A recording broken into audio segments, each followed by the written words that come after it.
रश्मि के बेड पर लेटते ही उसके चेहरे पर हल्की सी मुस्कान आ गई।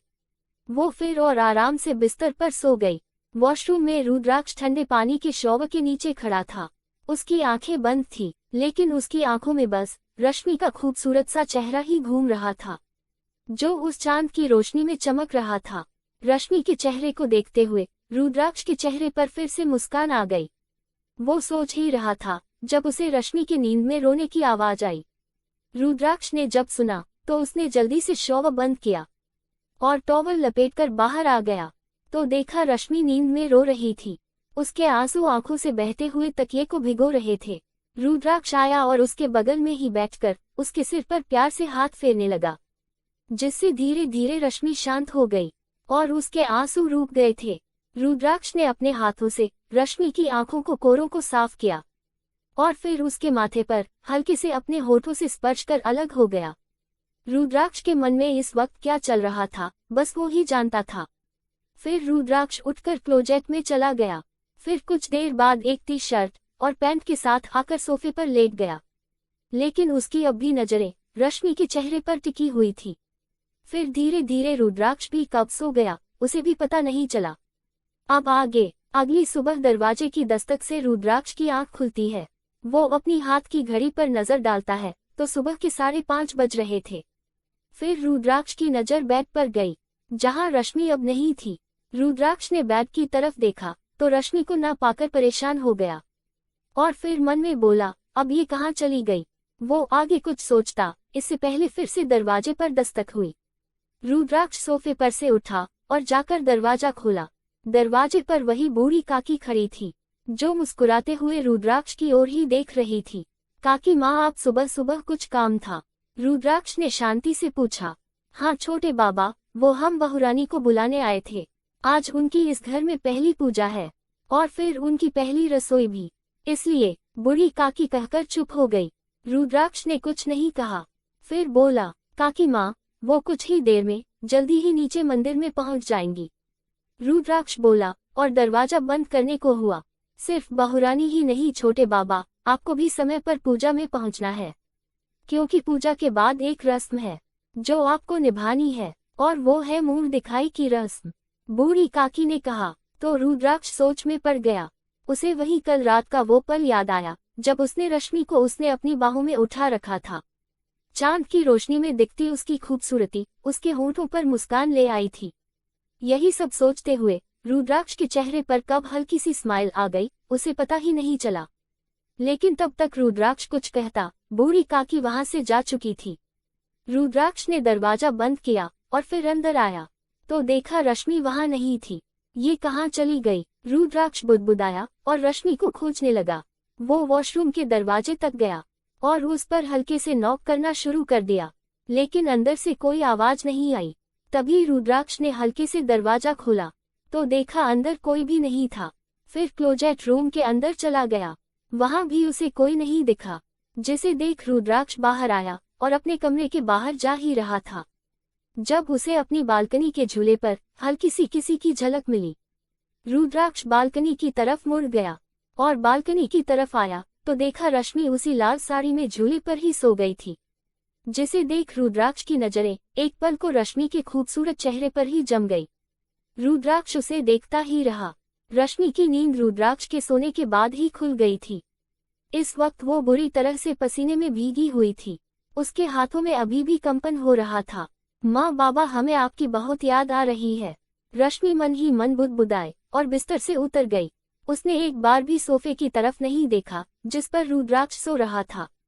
रश्मि बालकनी में चली गई और फिर कुछ देर वो वहीं खड़ी रही। शांत ठंडी हवाएं उसके चेहरे को छू रही थी। रश्मि एकटक तारों से भरे आकाश को देख रही थी। उसमें वो अपने माँ बाबा को तलाश रही थी। उसके आंखों से आंसू बहने लगे। वो वहीं उसी झूले पर बैठ गई। रश्मि रोते हुए बोली, माँ बाबा, हमें क्षमा कीजिएगा। हम आपकी बेटी होने का फर्ज नहीं निभा पाए। हम आपकी अच्छी पुत्री नहीं है। हमसे पाप हो गया माँ बाबा, हमने विवाह। कहते कहते रश्मि वहीं सुबकने लगी और रोते रोते कब वो सो गई उसे पता ही नहीं चला। इधर रुद्राक्ष झूले पर सोई रश्मि को अभी भी देख रहा था, लेकिन कैसे उसे जगाए ये उसे समझ नहीं आ रहा था। रुद्राक्ष अंदर आया और किसी भारी चीज को तेज से जमीन पर गिरा दिया, जिससे वो चकनाचूर हो गया। गिरने की आवाज से रश्मि हड़बड़ाकर उठ गई। उसने तुरंत ही वापस घूंघट किया और अंदर आ गई, तो देखा रुद्राक्ष गुस्से में खड़ा उस टूटी हुई चीज को गुस्से से घूर रहा था। रश्मि ये देखकर बहुत डर गई थी। उसका शरीर बुरी तरह से कांप रहा था। कुछ टूटने की आवाज सुन अंकित और बूढ़ी काकी जल्दी से ऊपर आ गए। अंकित तो ये देखकर ही डर गया था, और वही हाल बूढ़ी काकी का भी था। काकी माँ, अंदर क्या हुआ होगा? अंकित दरवाजे पर डरते हुए पूछा। तो बूढ़ी काकी ने भी डर से न में सिर हिला दिया। कुछ देर में दरवाजा खुला और रुद्राक्ष गुस्से में बाहर निकल गया। अंकित ने उसे देखा तो रुद्राक्ष के पीछे पीछे वो भी चला गया। उनके जाने के बाद बूढ़ी काकी अंदर आई तो देखा बड़ा सा फ्लावर वॉस टूटा पड़ा था। रश्मि वही सहमी खड़ी हुई थी। बूढ़ी काकी रश्मि के पास आए और बोली, बहुरानी आप ठीक हो ना? आपको कहीं लगी तो नहीं? रश्मि ने जब बूढ़ी काकी को देखा तो सहमी हुई सीना में सिर हिला दिया। तब बूढ़ी काकी बोली, बहुरानी आप घबराए मत, छोटे बाबा का गुस्सा मोम जैसा है, पर भर में पिघल जाएगा जब वो आपका सुंदर सा मुखड़ा देखेंगे, और हम भी। बूढ़ी काकी बोली तो रश्मि मुस्कुरा दी। उसे बूढ़ी काकी से अपना सा महसूस हो रहा था, इसलिए वो उनके साथ थोड़ी बहुत सहज महसूस कर रही थी। फिर आगे बूढ़ी काकी मुस्कुराते हुए बोली, बहुरानी हम आपको बुलाने आए थे, आप जल्दी से तैयार हो जाए, आपकी आज इस घर में पहली पूजा है। कहकर बूढ़ी काकी मुस्कुराई तो रश्मि ने भी सिर हिला दिया। बूढ़ी काकी बोली, मैं चलती हूँ, किसी को भेजती हूँ, ये सब साफ कर देगा। इतना कहकर बूढ़ी काकी निकल गई। उनके बाद रश्मि उठी और एक नारंगी पीली साड़ी लेकर वॉशरूम में चली गई। जब तक वो तैयार होकर बाहर आई तो देखा पूरा कमरा साफ हो चुका था। रश्मि आईने के सामने खड़ी हुई और पूरा श्रृंगार कर अपनी मांग भरने लगी। मांग भरते हुए उसे फिर से वही सब याद आने लगा। उसने अपने आंसू साफ किए और घूंघट करके कमरे से बाहर आ गई। वो सीढ़ियों से नीचे उतर कर आई तो एक लड़की उसके सामने आई। वेशभूषा से वो भी एक मेड ही थी। उसने अपना सिर झुका रखा था। वो रश्मि से बोली, क्वीन किंग ने आपको पूजा के लिए याद किया है, पंडित जी आ चुके हैं। उसने कहा तो रश्मि सिर हिलाकर उसके पीछे चल दी। उस विला के दरवाजे के पास ही भोलेनाथ का बड़ा सा मंदिर था। रश्मि वहां गई तो बूढ़ी काकी उसे आगे लाकर रुद्राक्ष के बगल में ही खड़ा कर दिया। पंडित जी दोनों के हाथों से पूजा करवाने लगे।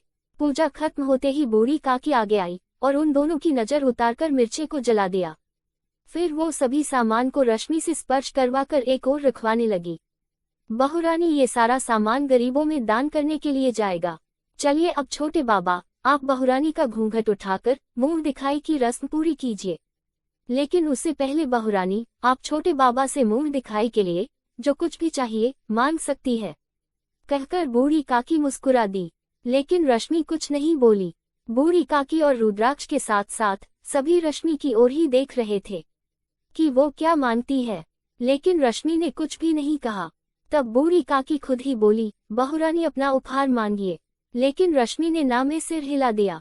सभी ये आश्चर्य से देख रहे थे, क्योंकि रश्मि की जगह अगर कोई भी होता तो वो कुछ ना कुछ कीमती उपहार जरूर मांगता, लेकिन रश्मि ने उपहार ना मांगकर सभी को हैरत में डाल दिया था।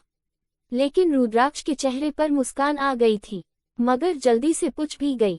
बूढ़ी काकी मुस्कुराए, फिर रुद्राक्ष की तरफ देखकर बोली, छोटे बाबा, बहुरानी ने तो उपहार मांगने से इनकार कर दिया, लेकिन अब आपको स्वयं ही कुछ ऐसा देना होगा जो इनके लिए काफी कीमती हो।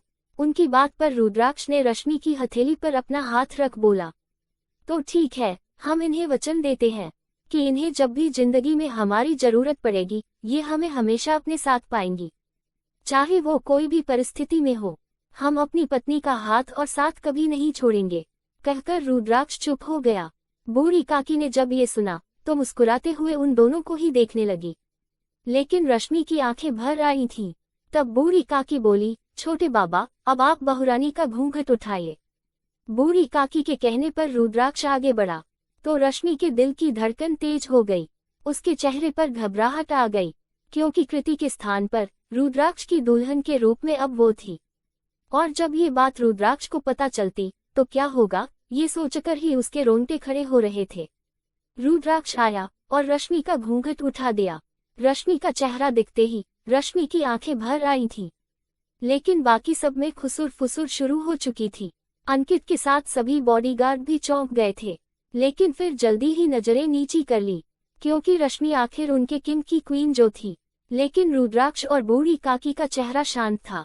बूढ़ी काकी के चेहरे पर मुस्कान थी, वही रुद्राक्ष की नजरें तो अब भी रश्मि के खूबसूरत चेहरे पर टिकी हुई थी। रुद्राक्ष ने जैसे ही रश्मि का हाथ पकड़ा, वो डर से बुरी तरह से कांप गई।